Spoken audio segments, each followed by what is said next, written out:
नमस्कार कर्मचारी भाइयों, आप सभी का स्वागत, हार्दिक अभिनंदन।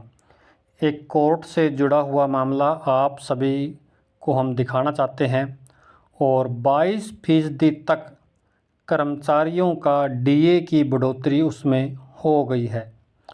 जो कर्मचारी कोर्ट में पहुंचा उसको फ़ायदा मिला, जो कोर्ट में नहीं पहुंचा उसको फ़ायदा नहीं मिला। 10,000 के आसपास कर्मचारी कोर्ट में पहुंचे और उनको फ़ायदा पहुंचा। एक बार शुरुआत करने पर बाकी कर्मचारी भी उनके साथ लगे और वो कर्मचारी भी उन्होंने देखा कि कोर्ट में जाने में हमें फ़ायदा है। श्रम कानूनों का जो नियम हैं उसके अनुसार उनको जो है फ़ायदा मिले। तो आपसे हम निवेदन करते हैं कि आपको वो खबर अभी पूरी डिटेल में दिखाएंगे।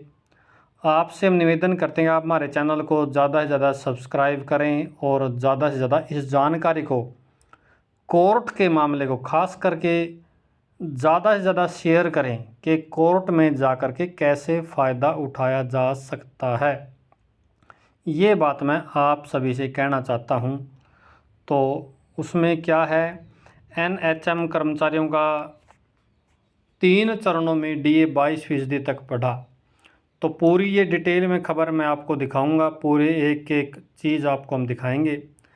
एनएचएम कर्मियों का 3 चरणों में डीए 22% बढ़ा। याचिका के पक्ष में निर्णय, अन्य कर्मी भी कोर्ट पहुंचे। 10,000 कर्मचारी कोर्ट की शरण में जा चुके, इस कारण दूसरे कर्मचारी भी कोर्ट पहुंचे, रेहान राजा। अन्य कर्मचारी भी उनको देख करके कोर्ट में पहुंचे हैं। तो कारण क्या है, वो पूरा कारण आपको दिखाता हूँ मैं। इस कारण दूसरे कर्मचारी भी कोर्ट पहुंचे, रेहान राजा। एनएचएम कर्मचारी संघ के चेयरमैन रेहान राजा का कहना है कि पिटिशनर को ही फ़ायदा देने की वजह से बाकी कर्मचारियों को भी कोर्ट में याचिका दाखिल करनी पड़ रही है। अब तक 10,000 कर्मचारी याचिका लगा चुके हैं। तो ये मामला हाई कोर्ट का है। हाई कोर्ट में मामला पहुंचने के बाद राष्ट्रीय स्वास्थ्य मिशन एनएचएम कर्मचारियों के डीए में बढ़ोतरी का फैसला लिया है। लेकिन इसमें खास बात यह है कि एनएचएम की ओर से सिर्फ पिटिशनर जो केस लड़ने वाले हैं को ही फ़ायदा देने का निर्णय लिया है। ऐसे में 14,000 में 10,000 कर्मचारी कोर्ट की शरण में जा चुके हैं। एनएचएम एमडी की ओर से जारी आदेशों के अनुसार डीए में बढ़ोतरी 3 चरणों में की गई है। इसके अनुसार 1 जनवरी 2024 से डीए 230% से बढ़ाकर 239, 1 जुलाई 2024 फिर बढ़ा दोबारा 6 महीने बाद 239 से बढ़कर 246, और 1 जनवरी 2025 अभी जो चल रहा है, यानी कि 3 बार बढ़ा है।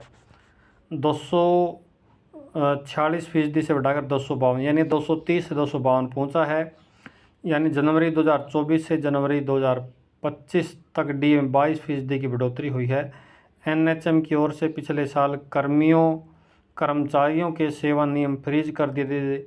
इससे डीए इंक्रीमेंट आदि पर रोक लग गई। ऐसे में कर्मचारी कोर्ट में पहुंचे। आदेश के बाद भी फ़ायदा नहीं दिया गया तो कर्मचारी फिर कोर्ट के शरण में गए। इसके बाद अब एनएचएम ने सिर्फ पिटिशनर को ही फ़ायदा देने का निर्णय लिया, यानी कि जो कर्मचारी कोर्ट में है उन्हीं कर्मचारियों को जो है फ़ायदा दिया जा रहा है। तो 22% तक डीए बढ़ा है। अगर कोई ऐसे मामले हैं तो अन्य कर्मचारियों को भी ऐसे कोर्ट में जाना चाहिए, कोर्ट का रास्ता अपनाना चाहिए। आप इस खबर को ज़्यादा से ज़्यादा शेयर करें। आप सभी भाइयों का बहुत बहुत धन्यवाद।